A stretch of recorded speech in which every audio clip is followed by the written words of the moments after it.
แก้วสิมาเฮ็ดแจ่วมะกอกเนาะให้นักเรียนกินมื้อนี้นะสิเอาผักเทียมที่ว่าจีแล้วใส่ก่อนเนาะมือก็ล้างสะอาดเลยเด้อแล้วผักเทียมใส่เนาะเพราะว่ามักเผ็ดนี้มักเผ็ดแห้งคั่วเนาะเขาสิเอามักเผ็ดแห้งคั่วใส่เลยสิต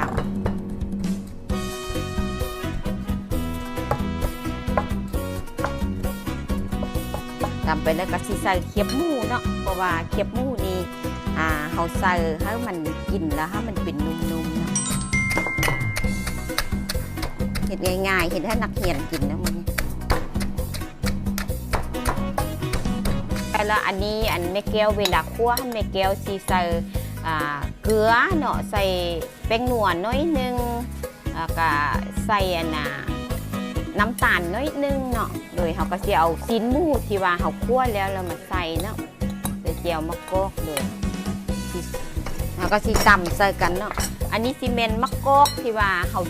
จีแล้วเขาปอกเปลือกมันออกเนาะปอกเปลือกมันออกเขาก็สิใส่เนาะส้มลายหมักส้มลายก็ใส่ลายหมัก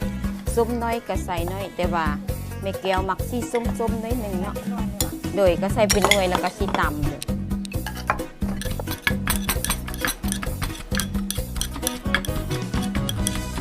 เจียวมะกอกเห็ดง่ายๆเนาะแค่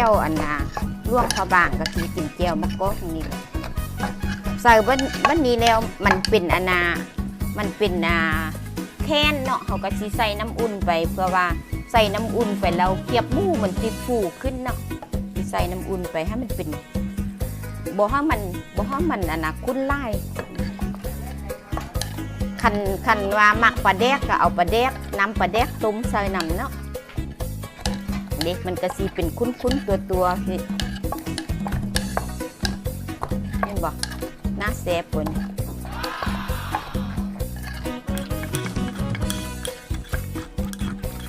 มันก็สีพอดีเนาะเขาใส่น้ำอุ่นไปต้มสุกใส่สีพอดีบัดนี้เขาก็สีมาชิมเบิ่งจางเค็มแล้วเขาก็สีใส่อีกเพราะว่าเวลาเขาคั่วชิ้นหมูบดนั้นเขาเอาใส่ไปได้แล้วเนาะเครื่องปรุงนะแล้วเขาก็สีมาชิมใส่ชิมเบิ่งอีกทีชิมลองเบิ่งเนาะว่าเขาปรุงเครื่องนั้นแล้วเขามาตำใส่มันสีจางสีเค็มก็ชิมพอดีละแต่ว่าสีจางอีกนิดนึงสีใส่ข้นน้ำปลาเพราะว่าเขาปรุงพอดีแล้วเป็นนัวกับพอดีแล้วมันนัวแล้วก็สีใส่สุดท้ายเขาก็สีใส่หอมผู้ใดหมักปลาแดกก็ใส่ปลาแดกอันนี้โบได้ใส่ปลาแดกเนาะใส่น้ำปลาใส่ยังปรุงหมดละมันเลยแล้วเขาก็สีเอามาตักใส่ถ้วยเนาะมื้อนี้นักเรียนกินมื้อนี้ให้นักเรียนกินโดยมันก็สิมีเขาสิมาตักใส่ถ้วยนี่เป็นแก้วมะกอกเด้อ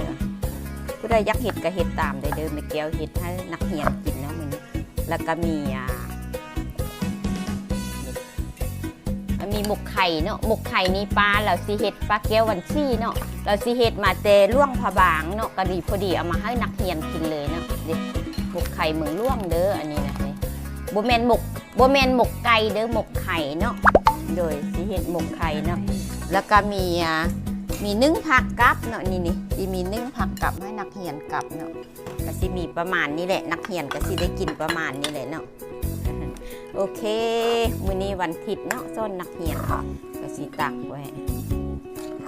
นักเรียนก็สิได้กินนะเจียวมะกอกเมืองล่วงไม่แก้วเนาะโอเคบ๊ายบายผู้ใดอยากเฮ็ดกินก็ไปเฮ็ดกินได้เด้ออันนี้เฮ็ดให้นักเรียนกินโอเคขอบใจเลยค่ะ